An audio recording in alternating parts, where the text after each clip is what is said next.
அப்புறம் சார் இந்த பொன்னி திருநாள் படத்தை எடுத்துட்டோன்னா எல்லாம் ரொம்ப நிறைய பாடல்கள் எல்லா பாட்டுமே ரொம்ப தனிச்சிறப்போட இருக்கு.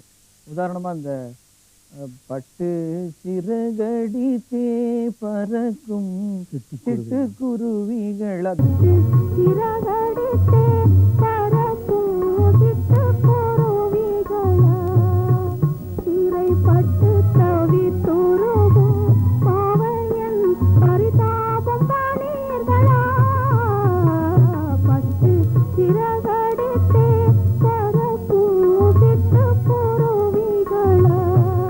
சுசீலா பிரமாதமா அது ரொம்ப அனுபவிச்சு பாடியிருக்காங்க. அப்புறம் இந்த வீசு தென்றலே வீசு பாட்டு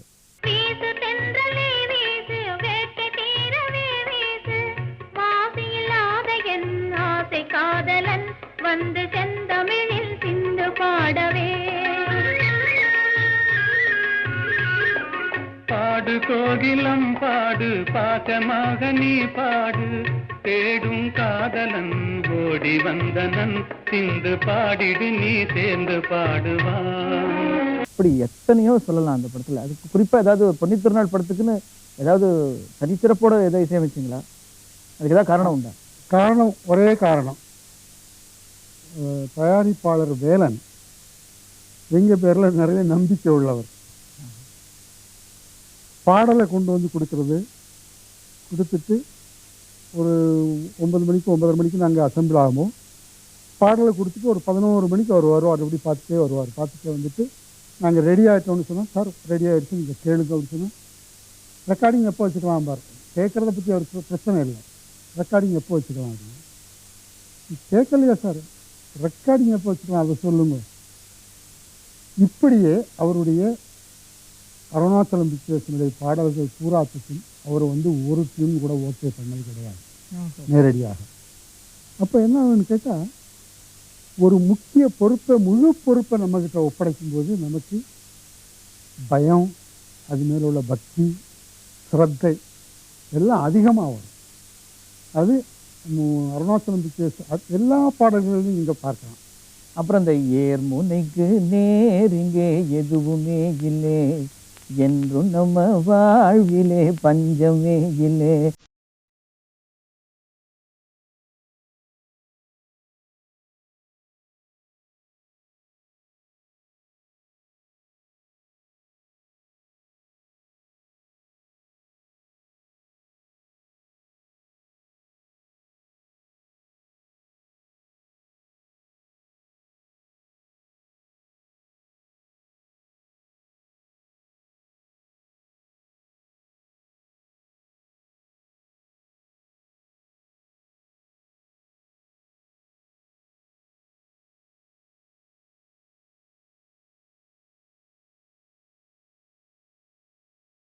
இதை சொல்லலாம்.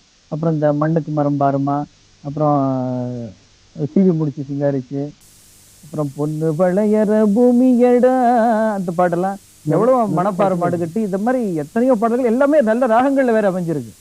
இதை பத்தி ஏதாவது சுவையான விஷயங்கள் சொல்லுங்க. இதை பற்றி சொல்லணும்னா ஒரே ஒரு விஷயம்தான் சொல்லணும். இது வந்து நம்ம பிறந்து குழந்தையாக இருக்கும்போதே நமக்கு ஊட்டப்பட்ட பாடல்கள். அதுதான் நமக்கு சொல்ல தெரியுமே தவிர, இதுக்கு விளக்கம் சொன்னால் ரொம்ப நல்லா இருக்குன்னு எனக்கு தோணலை. நம்ம மண்ணோட கலந்தது, நம்ம உடலோட கலந்தது, ரத்தத்தோட. சித்தாடை கட்டிக்கிட்டு சிங்காரம் பண்ணிக்கிட்டுன்னு ஒரு பாட்டு இருந்தது மாடர்ன் தியேட்டர், வண்ணக்கிளி படம். அதில் போடும்போது, அந்த பாட்டு போடும்போது இது வந்து நாட்டு பாடலாக முக்கியமாக இருக்கணும் அப்படின்னு சொல்லிட்டு, அன்னைக்கு வந்து எங்களுக்கு கூட ஒரு உறுதுணையாக இருந்தவர் மருதகாசி அண்ணன். அவருடைய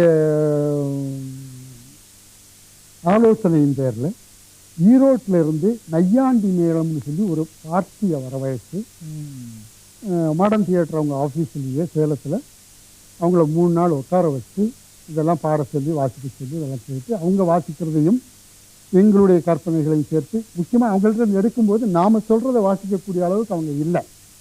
அதே நேரத்தில் ஒரு 6 மாதம் பொறுத்து பார்த்தீங்கன்னு சொன்னால் அதே படத்தில் உள்ள பாட்டை அவங்க வாசிட்டு இருப்பாங்க. ஏன்னா இவங்களுக்கு முழுமையாக திரையிலையும் அல்லது வெளியிலையும் ரெக்கார்ட்லையும் எல்லாம் கேட்டதுக்கு பிற்பாடு அவங்க காதுக்குள்ளே போய் அவங்க வாசிக்கிறாங்களே தவிர, இது சொரம் எழுதிக்கிட்டு வாசிக்கக்கூடிய கலைஞர்கள் அல்ல அவங்க, இந்த நையாண்டி மேலே ஆட்கள். பட் அதே மாதிரி அவங்கள இங்கே கூப்பிட்டு உட்கார வச்சுக்கிட்டு நீங்கள் என்னென்ன வாசிப்பீங்கன்னு கேட்டு அவங்க ஒரு 4 விதமான வாசிக்கிறத கேட்டு நம்ம பாடலுக்கு எது ஒத்து வரும் அப்படின்னு பார்த்து நீ இங்கே வாசிங்க, இங்கேருந்து இப்படி வாசிங்க, இந்த தீர்மானம் வரைக்கும் நீங்கள் வாசிங்க, அடுத்து எங்கள் ஆட்கள் பேக்ரவுண்ட் வாசிப்பாங்க அப்படின்னு சொல்லி இணைச்சி இணைச்சி இணைச்சி இணைச்சி அந்த பாடலை இது பண்ணியிருக்கோம். அதெல்லாம் ஒரு அனுபவம், படிப்பினை அப்படின்னு தான் நாங்கள் நினைக்கிறோமே தவிர நாங்கள் செய்த பெருமையினோ அல்லது கண்டுபிடிச்சோன்னு சொல்கிறதுக்கோ உள்ள தைரியமும் நமக்கு இல்லை. நிச்சயமாக திரு மகாதேவன் அவர்கள் திரைப்படத்துக்காக 2-3 பாடல்கள் பாடியிருக்காரு, முன்னாடி பாடியிருக்காரு. மதனமோகினியிலே அவர் பாடினார் ஒரு லதாங்கிங்கிற ராகத்தில், வாழிய தமிழ்த்தாயே வாழிய தமிழ்த்தாயே வாழிய தமிழ்த்தாயே வாழிய தமிழ்த்தாயே வாய்மையும் நீதியும் நேரவே வாய்மையும் நீதியும் நேரவே வேண்டும் அழிவே இல்லா செல்வமே ஆரோஜே சாதாரமே கலை அழிவே இல்லா செல்வமே அப்படின்னு ஒரு பாட்டு பாடியிருக்காரு. இவர் கண்ணதாசன் அவருடைய கூட்டணி, உங்க கூட்டணி பத்தி நீங்க கொஞ்சம் சொல்லுங்க. கவிஞர் கண்ணதாசனோட நியாயமாக சொல்ல போனால் அவருடைய பக்தன், நியாயமாக சொல்ல போனால் அவருக்கு என் மேலே ரொம்ப ஒரு தனிப்பட்ட ஒரு பிரியம் இருக்கு. அதை பல ஆண்டுகள் அவரோட கலந்து பணி செய்ததுக்கு பிற்பாடு ஒரு நாள் நான் நியாயமாக மொழியில் நான் தமிழன் அல்ல, மலையாளி, கேரளத்தில் பிறந்தவன். தமிழ்நாட்டுக்கு 10 ஆண்டுகளுக்கு பிறகு, அதாவது 10 வயதில் ஊரை விட்டு வெளியே வந்ததுக்கு அப்புறம் 10 ஆண்டுகள் நாடக கம்பெனியில் பணி செய்ய வேண்டிய கட்டாயம் நிலைமை ஏற்பட்ட போது அங்கே தான் கற்றுக்கிட்டேன் தமிழை எழுத படித்தேன். எழுத படிக்க முடிஞ்சு 18 வயது 19 வயது இருக்கும்போது ஒரு நாடகத்துக்கு அங்கே என்னுடைய குரு எம்பி சிவம் அவர் இசையமைப்பாளர் அந்த நாடக கம்பெனிக்கு, சக்தி நாடக சபா. அப்போது தோழன் ஒரு நாடகம் அரங்கேற்றுறதுக்கு அவங்க முயற்சி பண்ணிட்டு இருந்தாங்க. ஒரு உரிமையாளர் கிருஷ்ணசாமி அவர்கள். அதுக்கு 5 பாட்டு டியூன் பண்ணணும். அந்த பாடல் கொண்டு கொடுத்து குருவிட்ட சொல்லி டியூன் பண்ணுங்கன்னு சொல்லிட்டாங்க.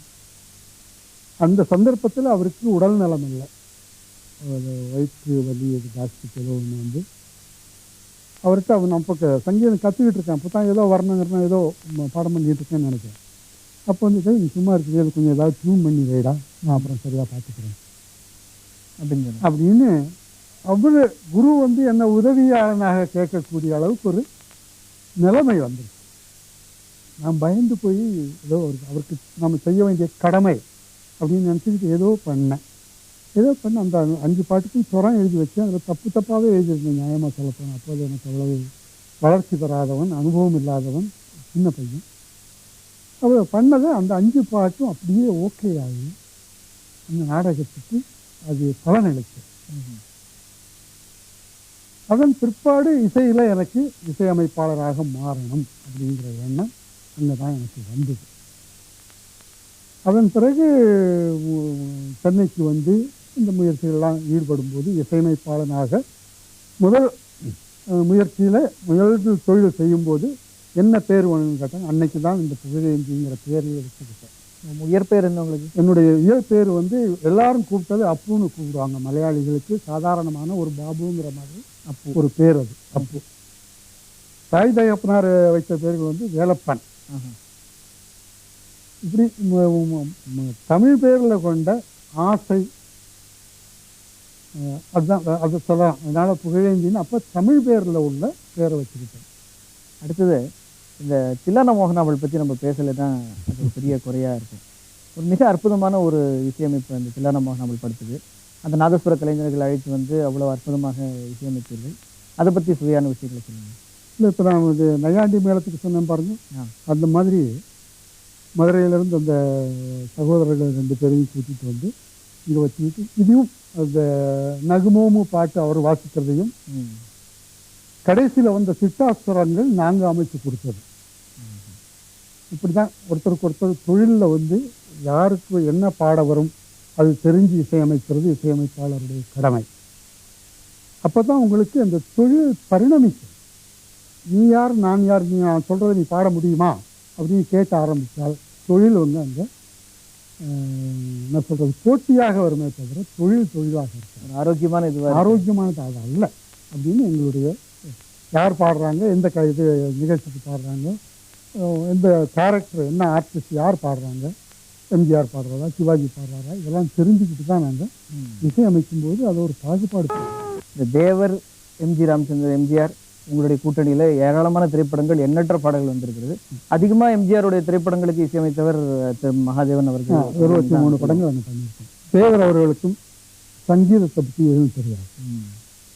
அவர் பழங்காலத்தினுடைய இந்த மின்னல் கொடி அந்த மாதிரி ஸ்டண்ட் பிக்சர்களை பார்த்து இன்ஸ்பயர் ஆகி சினிமா தயாரிப்பாளராக மாறினவர். அவர் எப்படி ஜட்ஜ் பண்ணுறாருன்னு கேட்டால், நாங்கள் ஒரு இசையமைக்க சொல்லி ஏதோ பாட்டை கொடுப்பாங்க, சரி அமைச்சிருவோம். அமைச்சிட்டு வந்து நாங்கள் ரெடின்னு சொன்னதுக்கப்புறம் அவர் அங்கே இருந்துட்டு எல்லாரையும் கம்பெனியில் ஒரு ஹால் இருக்கும், அதில் நாங்கள் உட்காந்து வைப்போம். 4 பக்கமும் கிட்டத்தட்ட ஒரு 20 பேர் சுற்றி நிற்பாங்க. அதாவது கம்பெனியை சேர்ந்த டிரைவர்கள், ஆஃபீஸ் பாய்ஸு, சுற்றத்தார்கள், நண்பர்கள், கவிஞரோட வந்தவங்க, இவங்க இப்போ மாதிரி ஒரு 15 பேருக்கு குறையாமல் நிச்சயமாக அந்த ஹாலில் இருப்பாங்க. பாட்டு பாட சொல்லுவார், பாட்டு பாடுவோம். பாடின உடனே இவர் எங்களை பார்க்க மாட்டார், பாட்டை வார்த்தைகளை கவனிக்க மாட்டார், சரியாக இருக்குன்னெல்லாம் பார்க்க மாட்டார். இந்த இருக்கக்கூடிய 15 பேரில் எத்தனை பேர் தலை ஆடுதுன்னு சொல்லி பார்த்தாங்க. ரொம்ப உண்மையில் அது பாராட்ட வேண்டிய விஷயம். அதில் வந்து எங்களுடைய திறமையோ அல்லது நேரமோ ஆண்டவன் அளித்த இந்த பாக்கியமோ ஆசீர்வாதமோ அப்படி தான் நாங்கள் நினைக்கிறோம். போடுறோம், எல்லாரும் போடும்போது, எல்லாருக்கும் போடும்போது இந்த பாட்டு நல்லா வரணும், நம்ம பாட்டு ஜனங்களுக்கு ஈஸியாக போய் சேரணும் அப்படின்னு நாங்கள் நினைக்கிறதுனுடைய முக்கிய காரணமே, ஒரு படத்தினுடைய வெற்றிக்கு பாதி பங்கு இசையினால் உண்டு அப்படிங்கிறதுக்கு பல படங்கள் நான் சொல்ல முடியும். அது மாதிரி தேவர் ஃபிலிம்ஸில் வரக்கூடிய அத்தனை பாடல்களுக்கும் ஒரு பாட்டு எங்கேயாவது ஒரு தடவை 2 தடவை ஏதாவது மாற்றி பண்ணியிருக்கோமாங்கிறது கூட எங்களுக்கு சந்தேகம். ஏன்னா அந்த முழு இன்வால்மெண்ட்டு நாங்கள் இந்த விஷயத்தை தெரிஞ்சுக்கிட்டோம். ஜனங்களுக்கு எப்படி போய் சேரணும்னு கேட்டால், இந்த 15 பேர் தலை ஆடுது அப்படிங்கிறத அவர் பார்க்குறாருன்னு தெரிஞ்சோன்னா அதை நாங்கள் வாட்ச் பண்ண ஆரம்பிச்சோம். அதை நாங்கள் கவனிக்க ஆரம்பித்த உடனே இப்படி போட்டால்தான் உங்களுக்கு பிடிக்கும் அப்படிங்கிற முறையில் எல்லா பாடல்களும் தாய்க்கு பின் தாரத்திலிருந்து நாங்கள் ஸ்டார்ட் பண்ணிட்டோம். கடைசி வரைக்கும் நல்ல நேரம் வரைக்கும் நாங்கள் நல்லபடியாக பண்ணிட்டு இருந்தோம். எல்லா பாட்டுகளும் பாப்புலராக இருக்குது. இதுக்கு எங்களுக்கு அந்த ஃப்ரீடம் தந்த அவர்,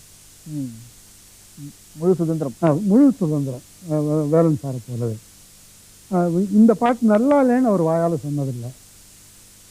அப்படிலாம் வந்ததுனால எல்லா பாடல்களும் நல்லது. அதாவது அவரோட குறுக்கீடு இல்லாதனாலேயே இன்னும் சிறப்பாக செய்யணும், நிச்சயமாக அந்த ஒரு எண்ணம் தோன்றுது. அந்த கடமை எங்களுக்கு அதிகமாக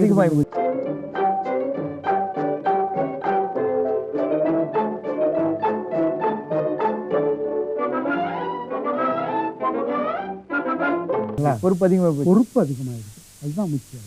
இந்த எம்ஜிஆர் திரைப்படங்கள் வரிசையிலேயே ஒரு நீங்கள் அவ்வளோவா ஒன்றும் ரொம்ப வித்தியாசமாக பண்ணலன்னு சொல்கிறீங்க, ஆனால் நிறைய வித்தியாசங்கள் இருக்குது. உதாரணமாக இந்த காவேரி கரையிருக்கு பாட்டு வந்து அது ஒரு தனி அம்சமாக இருக்குது. அப்புறம் அந்த உன்னை அறிந்தால் பாடல் சொல்லலாம். இது ரெண்டும் வந்து மற்ற படங்கள் இருக்க பாட்டை விட வித்தியாசமான ஒரு அமைப்பு. அதான் இது வந்து கதை. உன்னை அறிந்தால் நீ என்னை அறிந்தால் வேட்டைக்காரனா அப்படின்னு நினைக்கிறேன். வேட்டைக்காரன் அது உங்களுடைய ட்ரெஸ்ஸு இதெல்லாம் பார்த்தீங்கன்னா கௌபாய், அந்த மாதிரி நிலைமை வரும்போது அதுக்கு தகுந்தபடி போகணும். அப்புறம் அந்த ஒரு சிறப்பான ஒரு பாடல் இந்த சஹானா ராகத்தில் நம்ம அதை பற்றி பேசியே ஆகணும். ரசிகர்களுக்கும் ரொம்ப பிடிச்ச ஒரு பாடல். எத்தனை விதமான தேன் அந்த பாட்டில் வருது நான் சொல்ல வேணாம். அத்தனை விதமான தேனும் சேர்ந்து ஒரு தேன் இசையா ஒரு பாடலை பண்ணியிருக்கீங்களே, அதை பற்றி சொல்லுங்க. அதுவே ஒரு லைன் அவரே எழுதியிருக்காரு. எல்லா தேனும் முடிச்சு போய் தேன் இல்லாதபடி கதை முடித்தேன்னு எழுதி முடிச்சிருக்கார் அவர். அது வந்து இந்த சஹானாங்கிற ராகம் பொதுவாக கர்நாடக இசை பாணிகளில் அமைஞ்ச போது அது துக்கத்தை வெளிப்படுத்தக்கூடிய ஒரு ராகமாக அது ஒதுக்கப்பட்ட காலம் உண்டு. கவிஞர் கண்ணதாசனுடைய காலகட்டம் வந்த பிற்பாடு கவிதைக்கு ஒரு உயிர், அது ஒரு ரசனைக்கு ஒரு தனிப்பட்ட ஒரு என்ன சொல்றது ஒரு இடம் ரசிகர்களுடைய மனதில் ஏற்படக்கூடிய வந்துருக்கு. அப்போ தேன் தேன் முன்னாடி அவர் தான் தான் எழுதினார், காய் காய்னு எழுதினார். இந்த தேன் தேன் வந்தோடனே பல பாடல்கள், நிறைய பாடல்கள் அந்த மாதிரி இரட்டை கிளவிங்கிற மாதிரி ஏதோ அவர் சொல்லுவார். உன்னை காணாத கண்ணும் கண்ணல்ல, இந்த கண்ணை வச்சேன் அடுத்தது எண்ணாத நெஞ்சும் நெஞ்சல்ல, இப்படிலாம் நிறைய அவருடைய திறமை, அவருடைய கற்பனை. அதில் வந்து இந்த தேன் வந்த உடனே அந்த தேன் ஒரு துக்ககரமான ராகத்தை ஒரு காதல் வயப்பட்டவர்களுடைய இணைகளுக்கு எடுத்து சென்ற உடனே அது எல்லாருக்கும் ரொம்ப பிடிச்சி போச்சு. அது ஒரு நல்ல கதை, அபிமன்யு புராண கதைன்னு சொல்லும்போது அதனுடைய அந்த தெய்வீகத்தன்மை, புனிதம் இதெல்லாம் சேர்ந்து வந்தபோது அதுக்கு ஒரு தனி ஒரு அழகு உண்டு. எங்கிருந்தோ வந்தான் இதுல வந்து என்ன பண்ண ஒரு தனியா ஒரு டியூன் ஒண்ணு கொடுப்பீங்களே, அது எப்படி சார்? அது அதை பத்தி எனக்கு தெரியணும் சார். நம்ம ரசிகர்களும் அதை பத்தி கேட்க ஆவலா இருப்பாங்க. படிக்காத மேதையில் ஒரே ஒரு ஊரிலே ஒரே ஒரு ராஜா பாட்டு இருக்கு.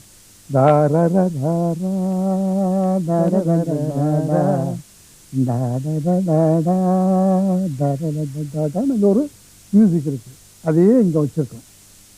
ஒரே ஒரு விதத்துல கிட்டத்தட்ட 10, 15, 20 பாடல்கள் பண்ணியிருக்கோம். அந்த ரிதம் வந்து பெரியவருடைய பேர்ல கேவிஎம் ரிதம்னு எங்களுடைய சினிமா வட்டாரங்கள்ல சொல்லப்பட்ட ரிதம். அத இந்த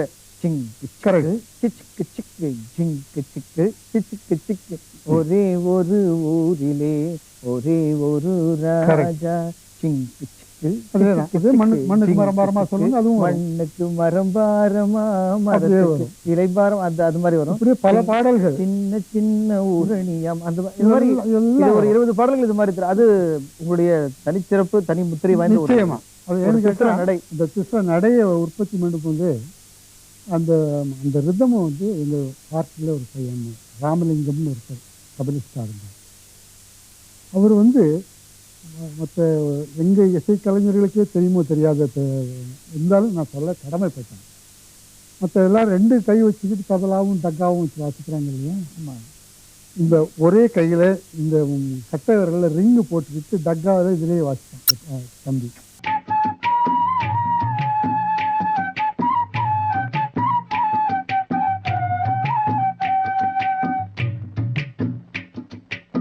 ராமலிங்கம் தம்பி இந்த ஒன் ஹேண்டில் வாசித்து மொத்தம் அந்த ரிதம் கம்ப்ளீட் பாட்டு பூரா வாசிப்பேன். அப்புறம் சரணம் வரும்போது தபலாவுக்கு வருவோம். இது முடிச்சுட்டு பல்லவி வரும்போது இந்த ரிதம். இது வந்து ரொம்ப பேர் இன்னைக்கும் 2 கையில் தான் வாசிக்கிறாங்களே தவிர அந்த பையனை போல ஒரு ஹேண்டில் இந்த ரிதம் இன்னைக்கு வாசிக்கிறவங்க யாரும் இல்லைன்னு சொல்லுவாங்க. அப்படி கண்டுபிடிக்கப்பட்டு அதனால அது பாப்புலர் ஆயிடுச்சுன்னு சொன்னால் அதை கண்டினியூ பண்ணணும். அந்த அந்த வழி நடக்கிறது தானே.